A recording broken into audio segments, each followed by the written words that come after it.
there's a little bit of a trust issue that you have with the fans now because they're not sure if they can really believe it. Yeah, I think our fans care if we win or lose. But is it important to you? But if we win games, and nobody's going to remember this. I know that. Well, our job is to win. Our job is to win. That's it. Adam Gase meeting with the media yesterday. First time he had a press conference since the firing of general manager Mike McCagnon. And I agreed with a lot of the things Adam Gase said yesterday. I cannot agree more with that final statement. All the fans care about is winning, right? We get caught up in the stories in the offseason because what the hell else are we going to do? And there is drama and intrigue. But if your team is winning, all that stuff goes away. It's all about winning, and that's what the fans care about. Now, if you lose, all these things from March, April, May get dragged out of the closet for further analysis and consternation. But if you win, who cares? Yeah. And that's the bottom line. And he's going all in with Sam Darnold, Le'Veon Bell, the rest of that team. And if he wins, nobody's going to care about any of the stuff that's gone on the last week and a half. No, they won't. And he, like you said, has a lot of pieces to, I think, surprise people this year in the NFL. And two, I think coming back from where he was in Miami, he realizes, hey, I got to go all in on the coaching stuff. I can't worry about all the personnel, GM duties in the world because it does affect your coaching to a degree. So, and no matter who they bring at GM, he can listen to his own, press conference there and go, winning cures all. Because even if it's a GM where he's a little worried, I don't know if this guy loves me, he might take the first chance to get me out of town when things don't go well. Or if he doesn't, if you keep winning, he's going to make it very hard to do that. So I really think that the Jets are one of those teams to watch out for this year. There's a lot of young talent. Sam Darnold's really good. And I look at them with Gase and Greg Williams as an improved football team that can be a thorn in the side for a lot of teams in the AFC. And, Chris, I think it's critical that Christopher Johnson, the CEO and chairman of the Jets, refrain from any temptation to hire the best person available who may have no connection to Gase, because I really do think that's a recipe for trouble, because that person is going to want to hire his own coach no matter what he says during the interview process.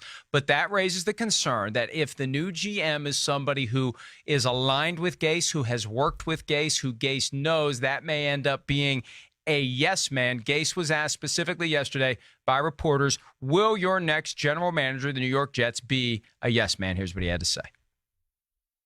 I don't know. I don't really hang out with yes men. So if it's somebody that I already know, then it's probably somebody that's not going to be a yes man. Why not? What do you mean? Why would that? Because I don't associate myself with people like that.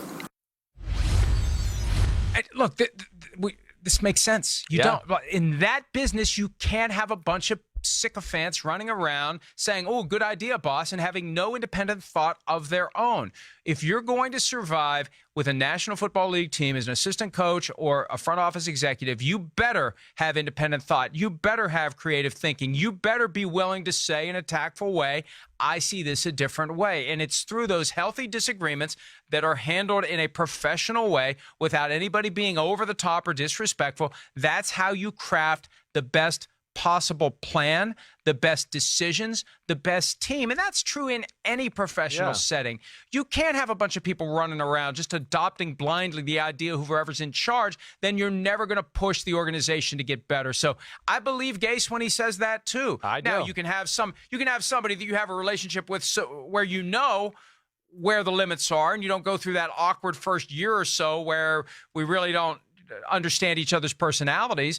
But you can still have that relationship and disagreements, somebody who's not going to do whatever the coach wants him to do. So I get it. Now, getting there is different than getting it, but I think he gets it. Yeah, I do think he gets it. I do believe him when he doesn't, when he says things like, I don't put yes men around me. No, like we said to open the show a little bit, having been around Adam Gase, he's just a no BS, no nonsense type of guy. I mean, one of the things I've admired more about him than anything as a head coach so far is I feel like his team plays tough on a weekly basis, no matter what the circumstances are. So I like that aspect of him. And really, bottom line, you look at any successful organization in football, there's not a yes man, yes man formula going on. You know, really, hey, listen, I know New England, ultimately Bill Belichick makes every decision, but Nick Caserio, who's kind of the acting GM there, he's not afraid to let his thoughts be known and, oh, I like this player. If Bill doesn't agree with him, he does what he wants. But I think you can go down the list of successful football teams in the NFL, and I could say, yeah, head coach, GM, have a good working relationship, but they're not eye to eye on every single thing in the world, and they don't get butt hurt when they don't see, okay, eye to eye exactly. And again, I just like to make this point clear. There was issues in the Jets front office before Adam Gase got there. We thought maybe McCagnon would get fired at the end of the season. And when you look at the dynamics of the Jets front office, the issues there, McCagnon, Brian Heimerdinger, you hear stories about McCagnon bowing down to Brian Heimerdinger, almost being his yes man, who was the pro personnel guy. So there was a lot of issues there, and to begin with anyways in the Jets front office. And I think Gase is getting a little blame for that there, and I don't think he came in to make a power play in general anyways. Butthurt actually is a recognized word in the dictionary. Is it's it an really? adjective meaning overly or unjustifiably offended or resentful. Yes. Butthurt. Butthurt, yes. I don't know whether or not there's a hyphen. I don't know whether it's two words, but it is recognized by the folks at Webster. But everything you're saying, Chris, is spot on. Look, and yesterday, at one point, they were grilling Gase on whether Christopher Johnson sought out Gase's opinion before firing Mike McCagnon, and Gase said no, and the reporters, I think, didn't believe it. Look, I think, I mean, why do you, if it's obvious as you observe the interactions between the two guys that it's just not working, it's obvious. You don't need to ask Adam Gase, hey, I'm letting this guy go. What do you think of it? You glean that from the interactions, and I think that ultimately is what caused Christopher Johnson to make the change. This isn't Gase necessarily saying, I want this guy out of here.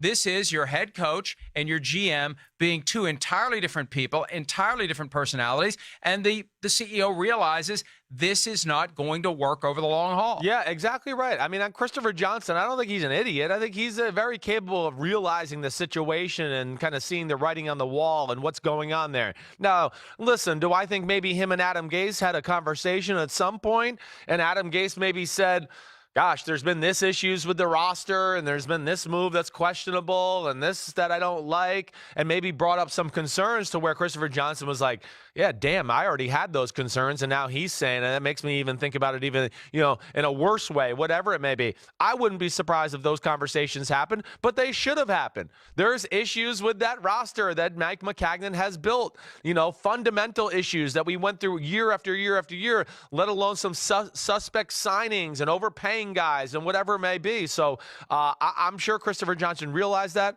I wouldn't be shocked if Adam Gase pointed some of those things out when they talked football at some point to further emphasize those issues.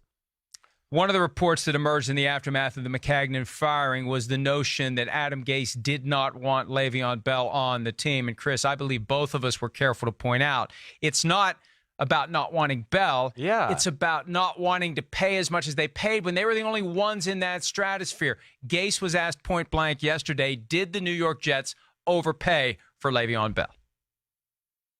Oh, I mean, the contract was what it was. I mean, you can overpay what, I mean, everybody can criticize contracts all you want, but he's here. I'm excited he's here. I think our players are excited he's here. I know our coaches are. I mean, you get a chance to coach a great player, a guy that's done things that nobody's ever done in the league.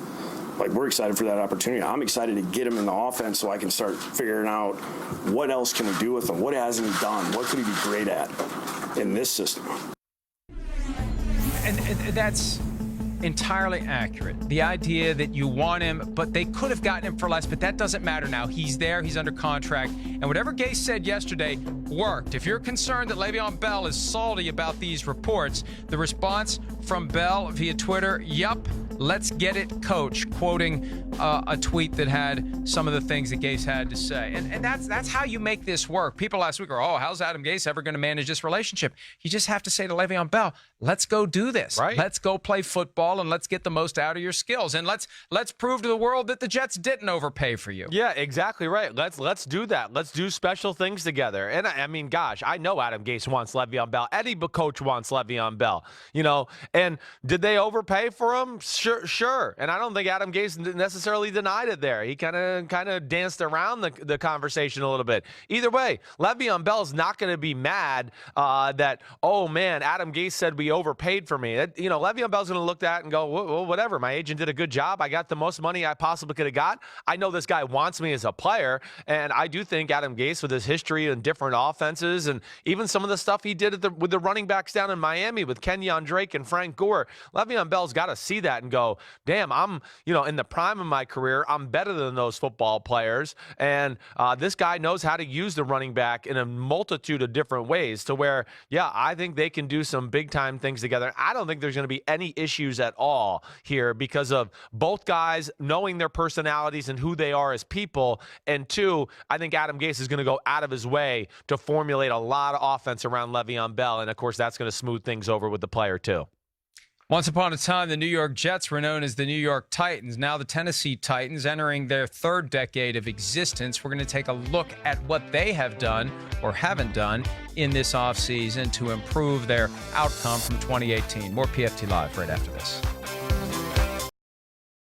Hi, I'm Mike Tirico, and thanks for watching. Make sure to hit subscribe for the latest news and highlights from NBC Sports.